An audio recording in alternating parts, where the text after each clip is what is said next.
vì anh ráng ngủ nhưng không được. Anh càng nhắm mắt thì thấy hàng mi nó cố chảy ra từng dòng nước. Không biết vì một người nào đó mà con tim anh phải lạnh thêm, nên nỗi buồn đó nó cứ ù về làm anh thức trắng tất cả đêm. Suy nghĩ cố gắng để tìm ai đó thay vai rồi tìm người thứ hai, nhưng đâu có ai mà chịu anh khi thằng nhà nghèo còn lỡ dại.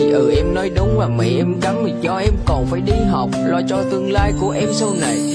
Càng rap thì càng khóc, không hiểu tại sao ba mẹ em cấm nhưng em ép buộc lại yêu anh. Rồi thời gian đó làm cho anh đau từng đêm lạnh. Tin nhắn ai đó vẫn hiện lên kìa, anh hôm nay ăn gì chưa? Không dám trả lời vì sợ ai đó thức trắng cùng anh như ngày bữa. Đã nói khi yêu anh vẫn một lòng giữ em mãi ở bên cạnh bên, nhưng sao hôm nay gia đình cấm cản khi hai chúng ta vừa mới đến. Anh đủ bản lĩnh để nói yêu em nhưng ba mẹ em lại cấm cản, vì sợ nhà nghèo sợ con mình khổ cố gắng buông xuôi theo thời gian. Những giọt nước mắt anh gửi cho em mà ba mẹ em có biết đâu. Ba mẹ em nói anh là thằng nghèo nên không gả em về làm dâu, cũng vì đồng tiền anh sẽ cố gắng để anh thành công trong cuộc sống. Sẽ cưới em về làm dâu nhà anh, nhưng điều ngược lại là bằng không. Anh thì làm hồ hàng ngày vất vả để kiếm đồng tiền bằng mồ hôi, có em là niềm động lực để em thúc đẩy vay về bên tôi. Anh đủ bản lĩnh để nói yêu em nhưng ba mẹ em lại cấm cản, vì sợ nhà nghèo sợ con mình khổ cố gắng buông xuôi theo thời gian. Do đông xe lạnh lắm, mong có một người ở cạnh bên, vẫn mong có một người con gái để ta có thể mai gọi tên, để không còn cô đơn hơn nữa, không còn lạnh lẽo ở đâu đây,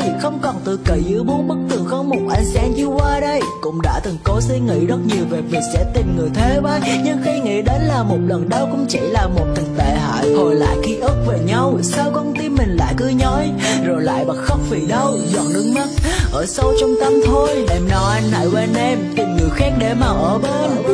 Em nói anh hãy quên em, tình hai ta chắc không vẹn bền, nhưng em đâu biết được là tình anh trao nó như thế nào. Không lẽ tình yêu đó nó cứ kết thúc như vậy sao? Giờ cuộc tình chia ra hai ngả, nguyên nhân cuối cùng là do ai? Gia đình cấm cản hay do anh nghèo? Rốt cuộc điều đó đúng hay sai? Anh đủ bản lĩnh để nói yêu em nhưng ba mẹ em lại cấm cản, vì sợ nhà nghèo sợ con mình khổ cố gắng buông xuôi theo thời gian. Những giọt nước mắt anh gửi cho em mà ba mẹ em có biết đâu. Ba mẹ em nói anh là thằng nghèo nên không gả em về làm dâu, cũng vì đồng tiền anh sẽ cố gắng để anh thành công trong cuộc sống. Sẽ cưới em về làm dâu nhà anh, nhưng điều ngược lại là bằng không. Anh thì làm hồ hàng ngày vất vả để kiếm đồng tiền bằng mồ hôi, có em là niềm động lực để em thúc đẩy vay về bên tôi. Anh đủ bản lĩnh để nói yêu em nhưng ba mẹ em lại cấm cản, vì sợ nhà nghèo sợ con mình khổ cố gắng buông xuôi theo thời gian.